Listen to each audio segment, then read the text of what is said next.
Acid synthesis का जो activation होता है, activation acetyl ACP and malonyl ACP के बनने के साथ स्टार्ट होता है। एसीपी का फुल फॉर्म यहाँ पर एसिल करियर प्रोटीन है, ऐसा प्रोटीन जो एसिल ग्रुप को एक कंपाउंड से दूसरे कंपाउंड तक ट्रांसपोर्ट करने का कार्य करता है। तो सिंथेसिस का जो स्टार्टिंग होता है वो acyl ACP and malonyl ACP के बनने से स्टार्ट होता है। एसिल एसीपी को हम acyl trans acylase and malonyl ACP को हम मैनोइल ट्रांस एसिलेज कह सकते हैं। ये इसके बाद में यहाँ पे केमिकल रिएक्शन आप देख लेंगे और उसका केमिकल फार्मूला के साथ भी रिएक्शन दिया हुआ है, आपको वो भी देखना है। Acyl coenzyme plus ACP acyl career protein के साथ में रिएक्ट करता है। ये दोनों प्रोसेस जो होती है ये रिवर्सिबल प्रोसेस होती है, बाई डायरेक्शनल प्रोसेस होती है। इससे बनता है एसिटिल एसीपी प्लस कोएंजाइम। उसी तरह मैनोइल कोएंजाइम जब एसीपी के साथ में रिएक्ट करता है तो वो बनाता है malonyl ACP plus coenzyme A. Next step में acetyl ACP and malonyl ACP का कंडेंसेशन होता है। कंडेंसेशन मतलब दोनों का संघनन होता है। संघनन के लिए जो एंजाइम रिस्पॉन्सिबल होता है वो है एसिल मैनोइल एसीपी कंडेंसिंग एंजाइम, और यहाँ पे एसीपी प्लस CO2 जो होता है वो निकल जाता है और इसका और एसिटो एसिटिल एसीपी का फॉर्मेशन होता है। नेक्स्ट रिएक्शन रिडक्शन रिएक्शन होता है जिसमें एसिटो एसिटिल एसीपी का रिडक्शन होता है। Beta keto acyl ACP reductase enzyme के प्रेजेंस में NADPH अपने रिड्यूस फॉर्म से अपने ऑक्सीडाइज फॉर्म NADP में कन्वर्ट हो जाता है और बनता है D3 hydroxy butyryl ACP.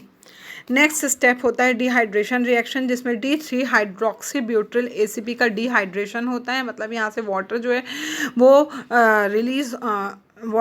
Release होता है 3 हाइड्रोक्सी एसिल एसीपी डिहाइड्रेटेज एंजाइम के प्रेजेंस में और बनता है क्रोटोनिल एसीपी।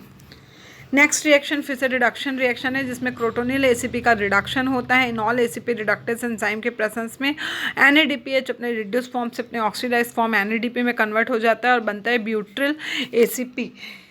इसके बाद में नेक्स्ट स्टेप जो है ब्यूट्रिल एसीपी के बनने के बाद में यही जो रिएक्शन है इसका सेकेंड राउंड स्टार्ट होता है, थर्ड राउंड स्टार्ट होता है। उसके बाद में फैटी एसिड कितना कंडेंस्ड है, कितनी लॉन्ग चेन है, ये जो रिएक्शन है कंटिन्यू चलता जाता है जब तक कि उसका टर्मिनेशन ना हो। तो यहाँ पे आप देख लेंगे फिर से क्या है ब्यूट्रिल एसीपी फिर मैनोइल एसीपी ब्यूट्रिल एसीपी का कंडेंसेशन हुआ, फिर नेक्स्ट ग्रुप बना। इस तरह उसके बाद ये सेकेंड राउंड कंप्लीट हुआ, फिर थर्ड राउंड स्टार्ट होगा, फोर्थ, जितना भी लंबा फैटी एसिड का चैन है ये राउंड चलता जाएगा जब तक उसका टर्मिनेशन ना हो।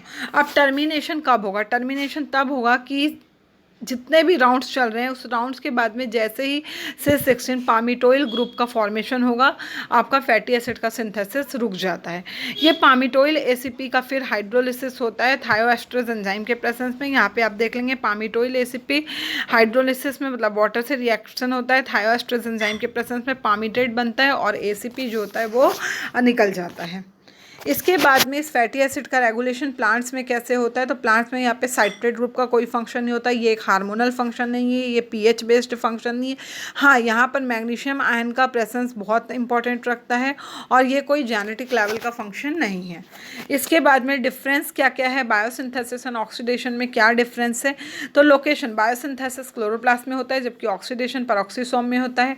बायोसिंथेसिस के लिए करियर एसीपी है, एसिल करियर प्रोटीन, जबकि ऑक्सीडेशन के लिए कोएंजाइम ए है। बायोसिंथेसिस की प्रोसेस में डी आइसोमर का फॉर्मेशन होता है जबकि ऑक्सीडेशन में एल आइसोमर का फॉर्मेशन होता है। बायोसिंथेसिस की प्रोसेस क्योंकि सिंथेसिस हो रहा है, कार्बोक्सिलेशन हो रहा है, तो CO2 का होना इंपॉर्टेंट है, जबकि ऑक्सीडेशन का मतलब होता है टूटना, ब्रेकडाउन होता है। यहाँ पे CO2 रिलीज होता है, ऑक्सीजन का होना इंपॉर्टेंट है। इसके बाद में यहाँ पर जो कार्बन चेन होती है, 2 कार्बन चेन ऐड होते हैं बायोसिंथेसिस की प्रोसेस में, जबकि ऑक्सीडेशन में क्या होता है? रिमूवल होता है। NADH जो होता है रिड्यूसिंग एजेंट जो है बायोसिंथेसिस की प्रोसेस में, क्योंकि एनर्जी रिक्वायरमेंट होता है तो इसका रिक्वायरमेंट होता है NADH का, जबकि ऑक्सीडेशन ये एक ब्रेकडाउन प्रोसेस है, कैटालिसिस की प्रोसेस है, तो यहाँ पे एनर्जी क्या होती है? रिलीज होती है, जनरेट होती है। एंजाइम्स यहाँ पे मल्टी कॉम्प्लेक्स एंजाइम प्रेजेंस होते हैं और ऑक्सीडेशन की क्रिया ये एंजाइमेटिक इंडिपेंडेंट रिएक्शन होता है। इसके बाद में फैटी एसिड का क्या क्या फंक्शन है प्लांट सेल्स में? सबसे पहले फोटोसिंथेसिस में, क्योंकि क्लोरोफिल भी क्या है? ग्रुप ऑफ फैटी एसिड ही है। इलेक्ट्रॉन ट्रांसपोर्ट चेन में इंपॉर्टेंट रोल प्ले करते हैं। यूबिक्विनोन फैटी एसिड है। प्रोटेक्शन के लिए अनदर जो एसेसरी पिगमेंट सिस्टम होता है कैरोटीनॉइड्स, अगेन ये भी फैटी एसिड है। कलरेशन, जो हमारे पिगमेंट्स होते हैं प्लांट को जो कलर प्रोवाइड करते हैं, ये सारे पिगमेंट भी एग्जांपल्स ऑफ फैटी एसिड्स हैं। सेलुलर मेम्ब्रेन जो होता है वो गैलेक्टोलिपिड का बना होता है। प्रोटीन लिपिड मॉडल आप पढ़ते हैं, पीएलपी मॉडल आप पढ़ते हैं, इसमें भी लिपिड या फैटी एसिड का स्ट्रक्चर यहाँ पर होता है। इसके बाद है आपका ट्रांसपोर्टर्स लिपिड क्या होते हैं, तो जो मेम्ब्रेन ट्रांसपोर्ट में इंपॉर्टेंट रोल प्ले करते हैं, ठीक है। किसी भी मटेरियल के इंटरसेलुलर ट्रांसपोर्टेशन में जो इंपॉर्टेंट रोल प्ले करते हैं, सेलुलर फंक्शन को मेंटेन करने का कार्य करते हैं, सिग्नलिंग में इंपॉर्टेंट रोल प्ले करते हैं।